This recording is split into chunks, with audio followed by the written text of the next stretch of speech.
Good evening, everyone. I'd like to call the City of Menasha Administration Committee meeting to order. Clerk Newman, could we have the roll, please? Alderman Marshall. Here. Alderman Grotti. Here. Alderman Rapella. Here. Alderman Nichols. Here. Alderman Eisenach. Here. Alderman Sebnick. Here. Alderman Perkins. Here. Alderman Lewis. Here. All are present. Thank you. Our first item of business is to approve the Administration Committee meeting minutes from June 3rd, 2024. Is there a motion?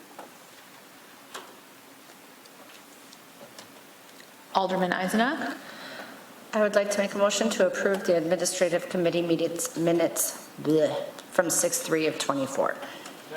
We have a motion from Alderman Eisenach and a second from Alderman Ted Grotti to approve those minutes. Any corrections? Seeing none, will all those in favor signify by saying aye. Aye. Any opposed, nay. The minutes are approved.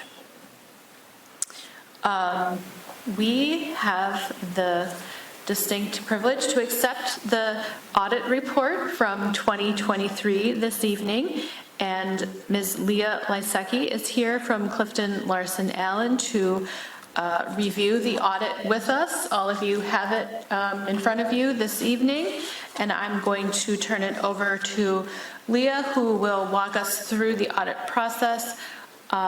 She will answer any questions that come up through the presentation. The floor is yours. Perfect, thank you. All right, good evening, everyone. Thank you so much for asking me to be here tonight. Yes, I'm Leah Lysecki. I'm your signing principal on the engagement. I spoke here as well last year, so expect kind of the same thing. So I'm pretty informal, so please, if you have a question as I'm going through anything, please raise your hand, just shout it out so that I can go through those questions right away. Okay. The objective for tonight is really very high level. Okay, as you can see in front of you, there's a very large book. I promise you, as much as I want to, I'm not going to focus on every page. It's so exciting. I know you guys are super thrilled. So it's really a high-level overview of the financial statements. I'm going to talk a little bit about the audit process, talk a little bit about the report itself and what to look for in the report, and then, of course, answer any questions as well. So you do have, there's actually 2 audit deliverables. So any of you that actually went through the book beforehand, which probably you didn't, and I don't take offense to that, there is actually a second report that's stuck in the back of the book. Did everybody find that? Good, awesome. Okay, so there's the executive audit summary that was put in the back of the book, is entirely written by us as CLA. Okay, the audit report itself is obviously all of your numbers from your financial statements. Okay, so overall the audit went very well, just like it has in the past. Jennifer and Craig are fantastic to work with. We were on site. We came for interim for, I think it was 2 days, right, Jennifer? Yeah, we came on site for interim for 2 days and did some pre-work, and then we came back for the final field work, and I believe that we were here for 4 days, correct? Yep. So we do keep a pretty small team. There's only about 3 or 4 of us that work consistently with the city. They are the same members that were on the team last year, so that, you know, that they can, you know, pick up and run with it because they've done the same thing last year. Overall, like I said, it went very well. So nothing that you're going to hear tonight is going to be shocking, I think, at all. Okay? So let's talk real quick on the audit opinion. So in that large audit book, if you can turn real quick to page 1. So the main responsibility of an auditor is to provide an audit opinion. Okay, so that's really, at the end of the day, your financial statements are your responsibility. Our responsibility is really truly just these 4 pages. Okay, so as an auditor, we give you an opinion on whether or not your financial statements are materially misstated. Okay, we have never, as far as I'm aware, we have ever given anything but an unmodified opinion to the city. Okay, so it means that based on all of the work that we did and all the evidence that we gained, there's nothing that we believe is going to change the audit report in front of you. Okay, so that is everything that's contained in those 4 pages. Okay, it also talks a little bit about your responsibilities as management, etc. Okay, so if we can turn real quick, again, I'm just going to kind of give you kind of over the overview or the landscape of the report itself. I do have a quick question. Yes, of course. Alderman Sebnick. Thank you, Chair. On your page 1, Yep. it says, the city plans to terminate district number 14 in 2023. I think you're in the executive summary. I am. Yep. Oh, okay, we should have updated to 26, no, 2026, right? Oh, okay. So that's just the executive summary, that's not the report itself. So I'm actually on page 1 of the large book. Okay, but can we address that? Yes, so again, okay, so. Oh, okay, so it already terminated. Honestly, it doesn't really matter because that's just an executive audit summary. Okay. That isn't part of the report I just wanted to itself. make sure that there was an understanding that that's been closed Yep, already. it was already and- closed. Yep, Already. Yep. Sounds good. Okay. You go, continue, I'm sorry. Okay. All right. Okay, so moving on real quick back to page 6. So the statement of net position and the statement of activities that you see on the following pages, so through page 8, this is going to be full accrual financial statements. So this is what we call government-wide financial statements. So if you're looking at these and these look a little bit unusual to maybe what you see from Jennifer, it's because this is taking all of the assets and all of the liabilities of the city and adding them into these few pages. Okay, normally in a government, those aren't included. Okay, so if you're looking at those and they just look a little bit odd, just know that that's the reasoning why. If you have any questions on any of the information, certainly reach out to Jennifer or to myself and we can explain further. Okay, so if you can real quick turn to page 9. Page 9 and pages 11 are your governmental fund financial statements. Okay, so this is exactly what's going to agree to Jennifer's general ledger. Okay. So we do show the general fund and the debt service fund, okay? Those are what we call, in auditing terms, we call them major funds. It's because they're very large, okay? So we audit them as what we call an opinion unit on its own, okay? It doesn't mean that the rest of all 23 funds that you have are not included in this report, but they are in the back of the book, okay? So when you look at those, just understand that they all fall under that other governmental funds column, okay?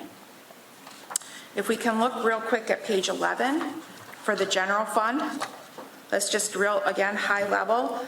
Looking at your net change in fund balance and the general fund, you did have a decline in fund balance in your general fund of about $72,000, okay?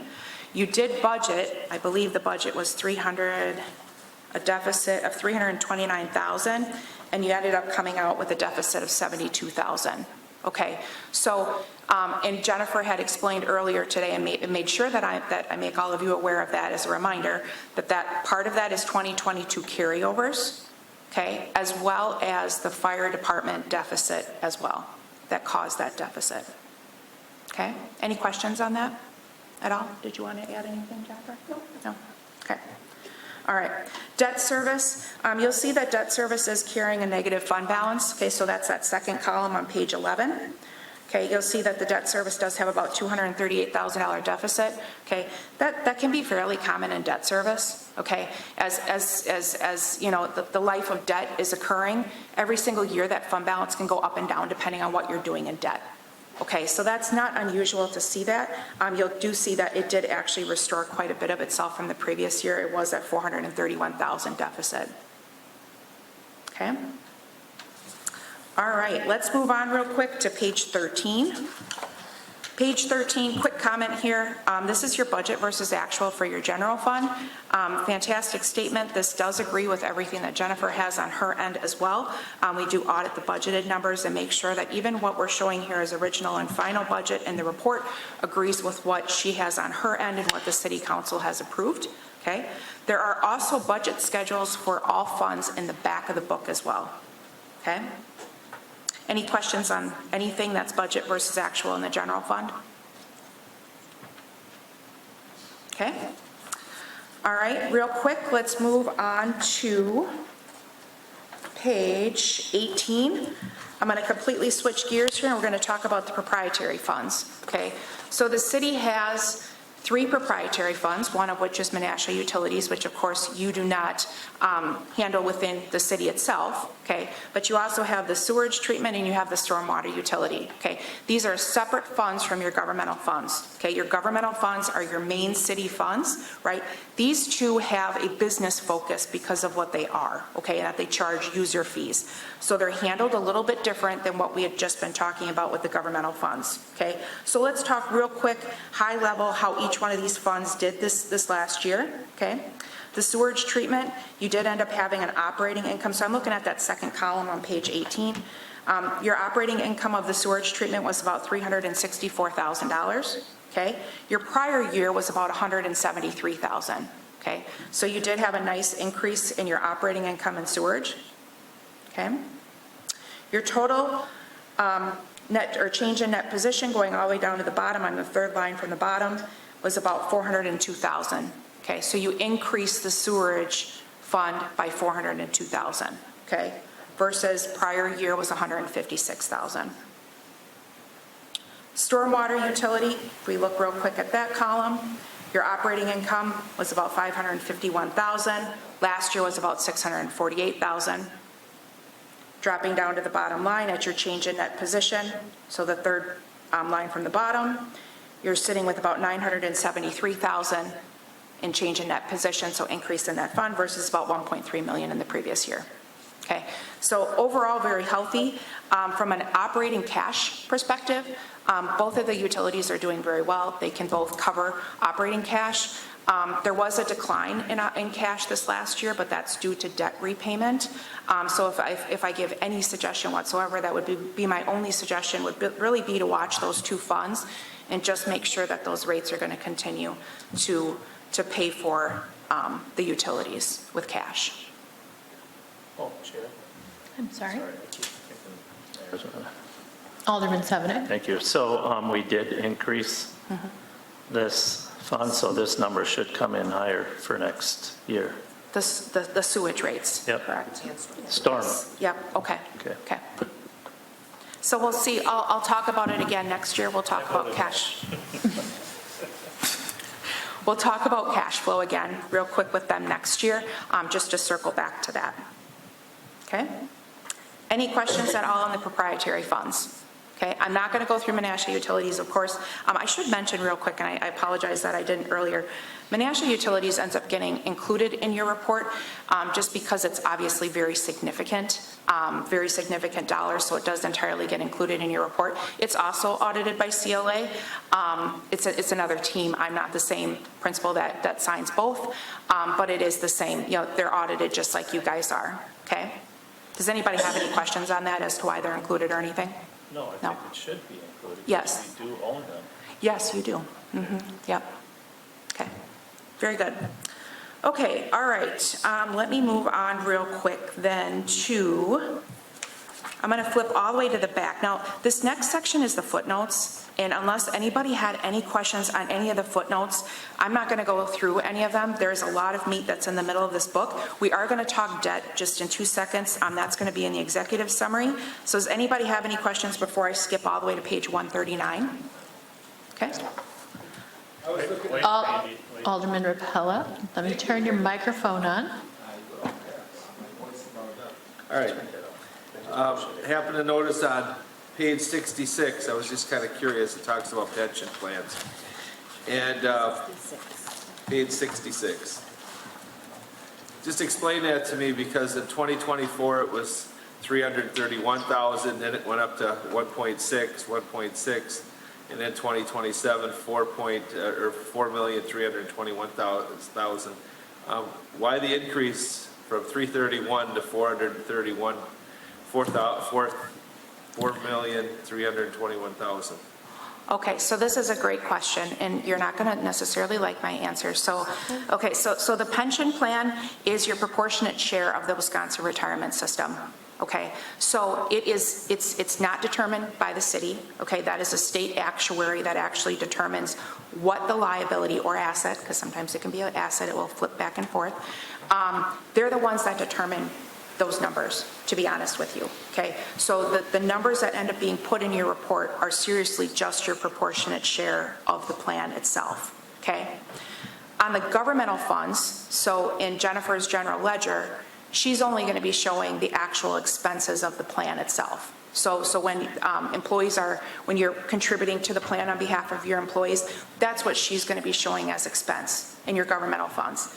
In your utility funds, so in sewer as well as in storm, that's actually going to be included in the numbers that you're seeing in the book because that's on full accrual basis accounting.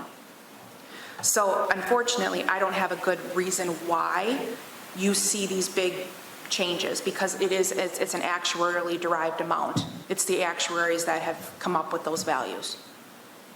Does that help? Not too much, but at least you made an attempt.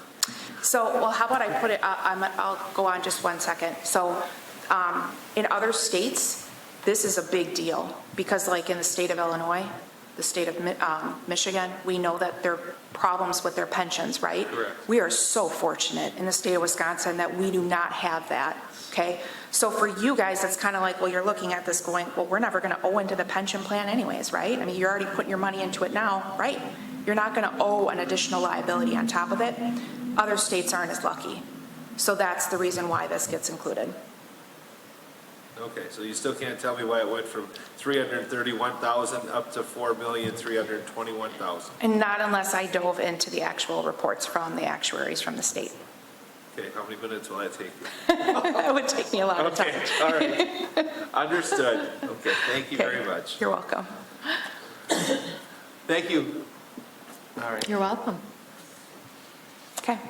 Alderman Sevenick? Just a follow-up with that, can those numbers change over time? Yes, they Okay, change that's a big point right there then. every year. Yep. Every year, they have to have the plan completely redone and revalued by an actuary because of what it is, because it's a pension plan. OPEB plans, that's another type of a plan that you have after retirement. It's not the same way. Those are usually every other year. So But these are pension- projected, covering themselves just Yes. in case of the Yes. economy going in a certain direction. and- Yeah. Okay. Right, right. Okay.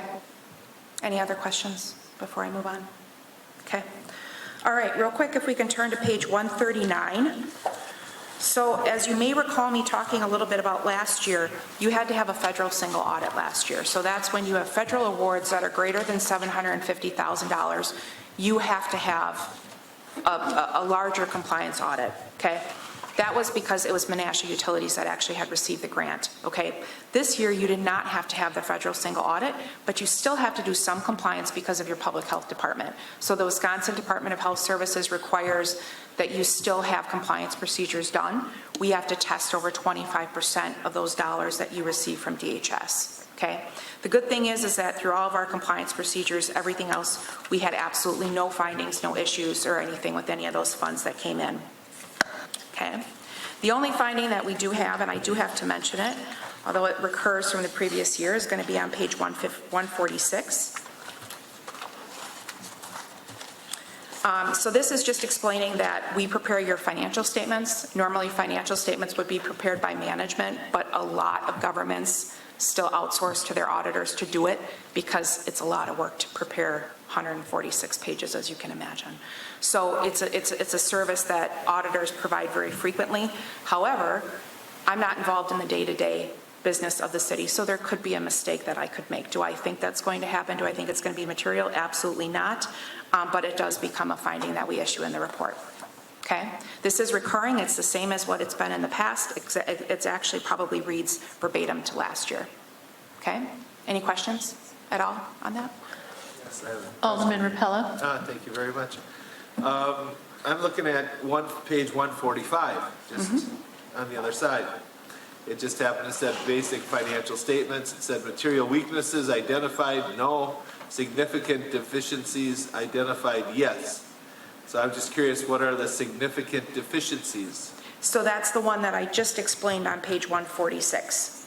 Okay. That we prepare your financial statements. So. Understood. All right, Yep. thank you. There's no other findings whatsoever under auditing standards. We are required. If we were to have any issues whatsoever in compliance, we were to identify an internal control deficiency of any kind, like as an example, the bank reconciliation is not being done timely, it's not being reviewed, those types of things, we would have to put that in this report.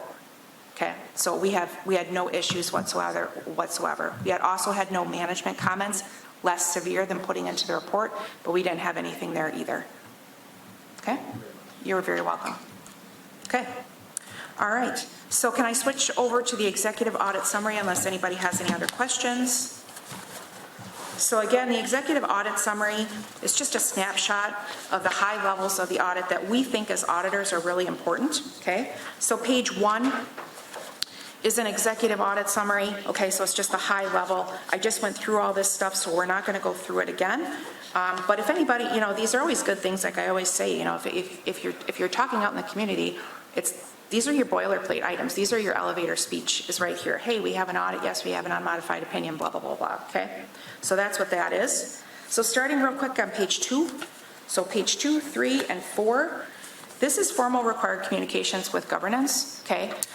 This is if we had had any disagreements with management, we had had any difficulties with performing the audit, anything like that would be contained in this communication to all of you. We had nothing like that, okay? There were also no new accounting policy or no new accounting standards this year, thank God. So that made it a lot easier on Jennifer not having to deal with leases this year like she did last year. So overall, this reads very kind of cookie cutter in comparison to others. Okay, so there's nothing here that I want to explain further unless anybody has any questions. Okay, moving on real quick to page 5. So financial trends of your city. Okay, so these are all prepared by CLA. It's just what we think are the most important parts of the audit. Okay, so this first page, page 5, is all of your governmental fund balances. Okay. Fund balance is simply the most important, or KPI, I'll call it KPI, key performance indicator for a government. It is simply the most important number, okay? I work with other clients that they literally will chart out or plot out 20 years worth of their fund balances so that they can see how they've been progressing along. And if they see an issue, they can react to it immediately, okay? So fund balances are super important, okay? So you have 25 funds of governmental funds that Jennifer and Craig have to manage. Okay, that's a lot of funds, okay? Your general fund is obviously the largest, and your general fund is the only one that has what we call unassigned fund balance. So it's not restricted, it's unearmarked, okay? Again, one of the most important numbers that I'm going to talk about is the unassigned fund balance. Everything else, from where you see debt service fund on down, it's all restricted or assigned for a specific purpose. You can't do anything with it anyways, even if you wanted to, okay?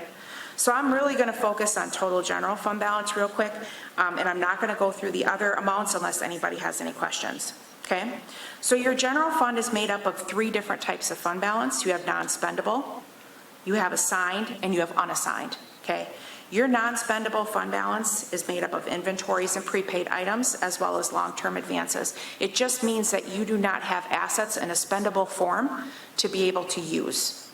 Okay, so if it's prepaid or inventory, the cash has already been out the door. If it's a long-term advance, it just means that you're not going to get the money anytime soon. Okay? The assigned bucket, you'll see that carries about $17,000 in balance. Okay? The assigned amount means that the city council or management, if you've allowed management to do that, has just assigned funds for a specific purpose, okay? Your unassigned, that's again the most important number, that is sitting at about 2.6 million as of year end versus about 2.7 million in the previous year, okay? This makes up approximately 13% of your general fund expenditures.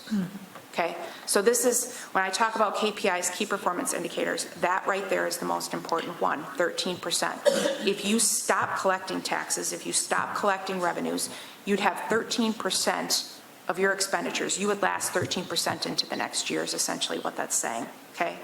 A benchmark that most like to see within governments of your size are going to be about 15 to 20, maybe 25%, okay? If you're carrying any more than that, then obviously there's a concern that there's too much. Right? So that's normal. I'm giving that as a benchmark. I'm not saying that's right for the city of Menasha. I'm only giving that as a benchmark. Okay? So again, you're sitting at about 13% of total general fund expenditures in that unassigned amount, okay? Again, your total general fund balance went down by about 72,000 from the previous year. Again, that's going to largely be due to those carryover funds from 2022, as well as addressing the fire department deficit. Okay?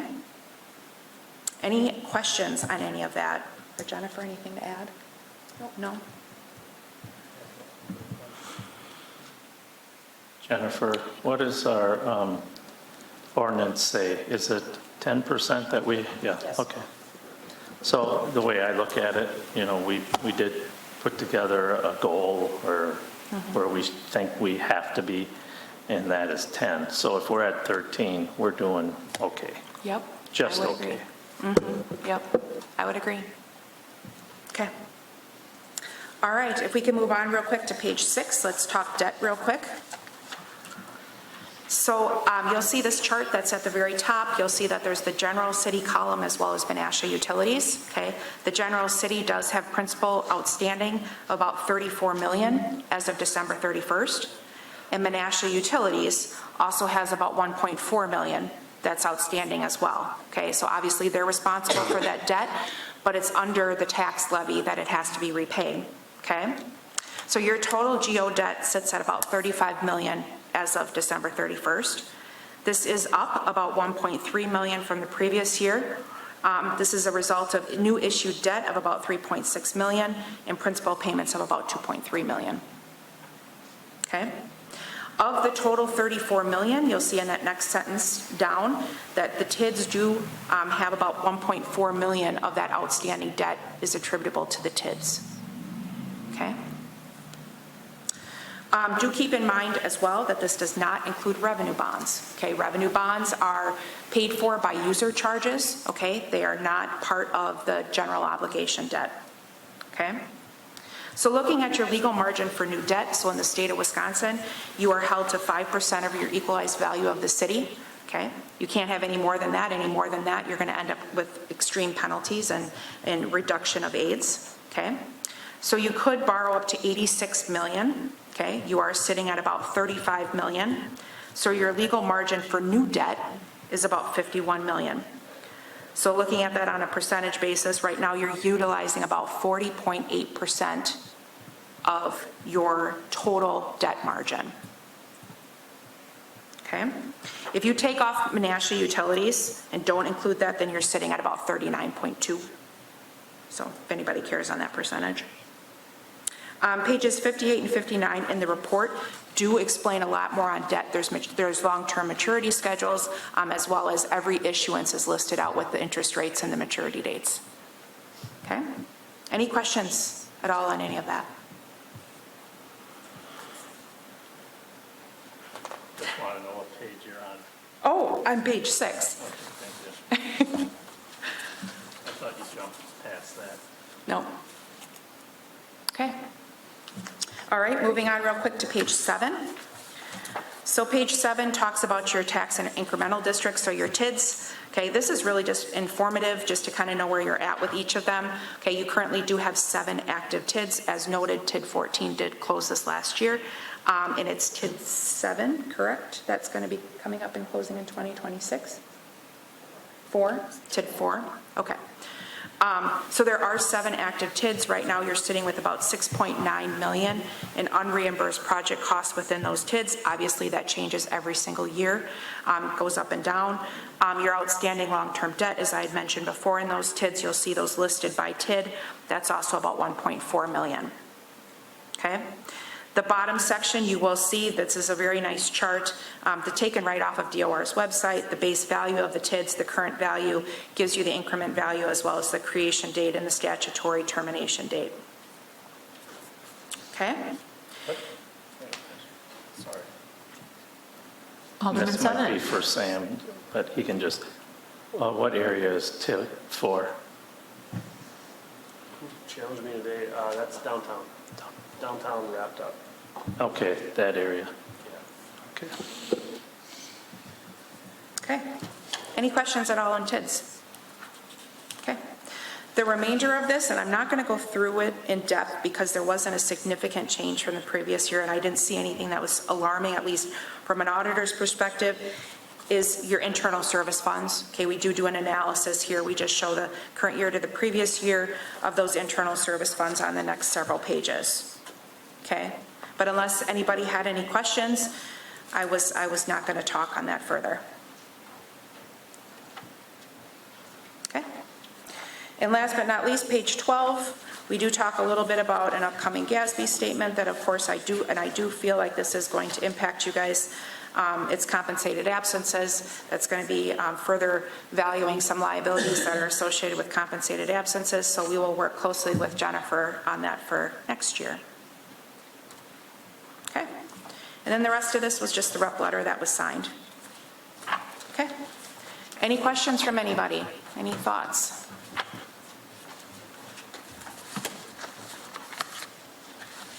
Thank you so much. Oh, you have another comment. Sorry. Alderman Sevenick. So I was contacted during this audit. And I don't know if it was you or who it might have been. Oh, it was probably Haley. Okay. Yep. And one of the concerns I had here for the city council and how we operate is accounts payable and payroll. And I've been tooting this for as long as I can remember. And that is that we rubber stamp up here, the accounts payable and payroll. We are, the buck stops with us, but yet we just allow payments to go out without us actually approving them. And what I mean by that is that when we do the accounts payable and payroll up here, the checks have been already mailed out. So what's to say one day, which hasn't happened, but one day we have a total disagreement on a bill, or that we're not satisfied with some work that was performed and may disagree with staff on something, and it shouldn't be paid. They've been paid already. And to me, always the excuse has been is that, well, we have to pay our people within 30 days in most cases. Well, I've been in business 36 years. I've never had that as an issue. Yeah, the city's a trillion times bigger than what I was, but to me, what needs to be done, and this is for staff, and that is once you receive an invoice or a bill or whatever, that it automatically, that moment, goes straight to Jennifer. So there is no delay. We don't meet just once a month. So there should be an opportunity for us to be able to approve these and then mail out the checks. So that was, other than a number of other things that I discussed on the audit, that one I didn't see anything in here about. So can you address that? Yep, I can address that. So, and I hope I'm going to be very respectful in my response back. Sure. I'm going to compare you to many of my other clients that are the same size. I work with clients of all different sizes, from your smallest of towns all the way up to large cities and counties, okay? To be honest with you, most of the time, they hire a finance director to be able to do that position for the city council. They don't, once you get to be the size of the city of Menasha or larger, those details are handled by the finance director. That is very common, because if you were trying to pre-approve that, then yes, you end up with that problem of, okay, is the account being shut down with the vendor, that type of a thing. It's a lot of trust to put in your people, right? But that's why they're hired for those positions, to be honest with you. I don't see any concern from an audit perspective at all. I'd be more concerned if there was never the opportunity to be able to review any of it, and I believe you do have the opportunity to review it. I do want to make one comment that's kind of related but kind of not, is I had talked with Jennifer when we were on site a little bit about fraud. Because honestly, I didn't want to talk about that, but that no, was, and I have no problem talking about it. I have no problem talking about it because I have clients that it has happened to, and it is horrific. It is terrible. The fraudsters are so unbelievably smart that I could tell you so many stories of what we have dealt with, and we're talking municipalities and school districts and counties within our area, okay, that this has happened to. the biggest thing right now is checks that are being cut on the fly to, somebody that is emailing them from Turkey or wherever it may be. Okay, I just had that happen with a very large client of mine, and it is hundreds of thousands of dollars. Okay, that's the biggest risk. So I talked a little bit about that with Jennifer, and Jennifer had a fantastic response because she said, well, guess what? We're already doing that on some of that stuff with the city, and having those talks and having those fraud meetings and discussing that. Because it's really just builds an awareness, right? And making sure that you have the controls throughout the city to not allow this to happen. 9 out of 10 times when it happens, it's because somebody has circumvented the city's controls to have that happen. So I'd be more concerned about, the outside fraud than I would necessarily about an error that's made internally. Yep. Okay, And I did address that with your colleague. good. Yeah. Thank you. That's it. Thank you. All right. Any other comments or questions from the committee members? Seeing none, thank you very much for your time today, Leah. Much appreciated. Thank you. And we'll look forward to seeing you again, perhaps, next June, 2025. So again, thank you so much. With that, I'll make a motion to accept the 2023 City of Menasha financial audit as presented and prepared by Clifton Larson Allen LLP. Is there a second? I'll second.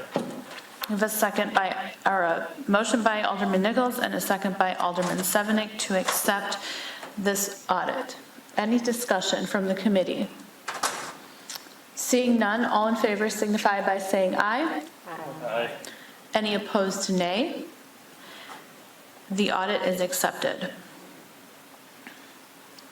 Item number 2 this evening is Ordinance 724, an ordinance amending Title II, Chapter 3, Section 2-3-4, Parent A of the Code of Ordinances pertaining to the primary function of the city attorney, providing discretion to the city attorney to provide assistance and granting him or her informed consent for consultation and collaboration with other municipal attorneys and other attorneys and legal resources for the benefit of the city of Menasha.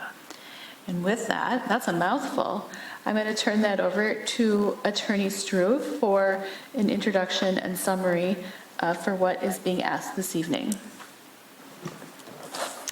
Of course. Thank you, Chair. There are 2 proposed changes that I did lay out in the memo. The first change involves clarifying the ability for the city attorney position to decide whether to assist other units of government. If that assistance is requested, it gives the position the discretion to do so.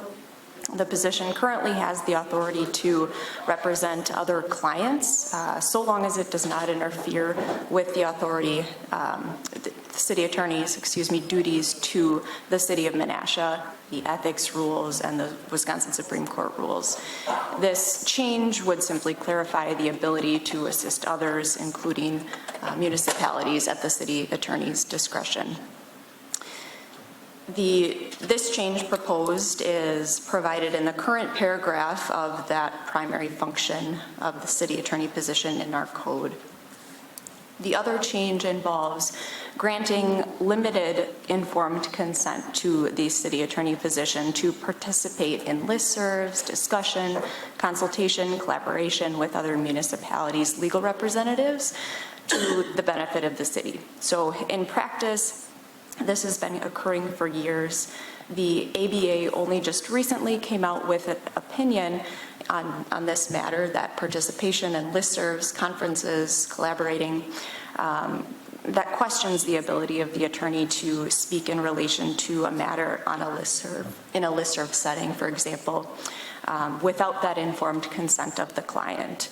And participating, for example, if I were to participate, everybody and anybody would know who my client is. I have a sole client, and that's the city of Menasha. So for example, that participation would likely give away my client's identity. This change is provided in the subsection 1, titled Informed Consent. That's reflected on the proposed ordinance 0724. Are there any questions that I can answer?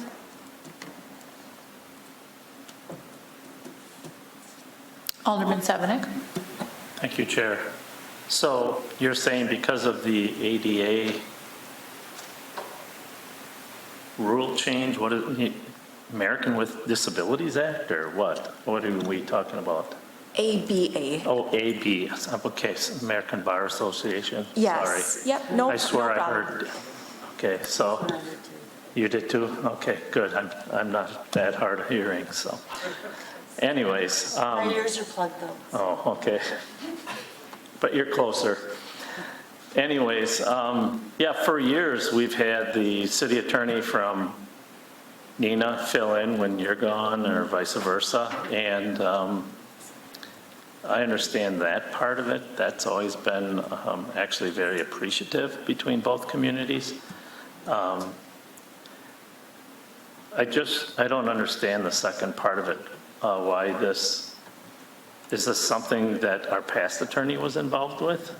Or our past attorneys were involved with, or is this something new?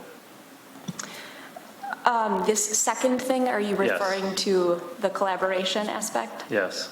This is something that city attorneys from all municipalities have engaged in, whether that be conferences or, contacting close colleagues for consultation, collaboration on similar issues. Okay, so basically, it's just a change in the ordinance to make the ABA, well, who cares about the ABA? They're not a legislative organization, they're just the organization that you're part of. Yep, so I certainly care about that. I have to follow those ethics rules. So those are their rules and you want to follow them? I do, yep. Makes sense. All right, thank you. And just so you're aware, Alderman Sevenick, I do recall past city attorneys talking about being members of listservs and using that as a way to collaborate and have conversations about topics with other municipal attorneys. So I think it's a community of practice type thing to help understand or bounce ideas off of each other. Any other questions for the city attorney? Seeing none, is there a motion to forward this to council? Alderman Eisenach. Thank you. I will make a motion for O-7-24, an ordinance amending Title II, Chapter 3, Section 2-3-4A of the Code of Ordinances pertaining to the primary function of the city attorney, providing discretion to the city attorney to provide assistance and granting him or her informed consent for consultation and collaboration with other municipal attorneys and other attorneys and legal resources of the benefit of the city of Menasha. Introduced by Mayor Hammond. We have a motion by Alderman Eisenach and a second by Alderman Ted Grady to forward this item to the council. Any other discussion? Seeing none, all in favor signify by saying aye. Any opposed, say nay. The motion carries and will be forwarded to Common Council. With that, I'll look for a motion to adjourn. Motion. Motion to adjourn by Alderman Alderman Eisenach. And is there a second? Second by Alderman Lewis. All in favor signify by saying aye. Aye. We are adjourned.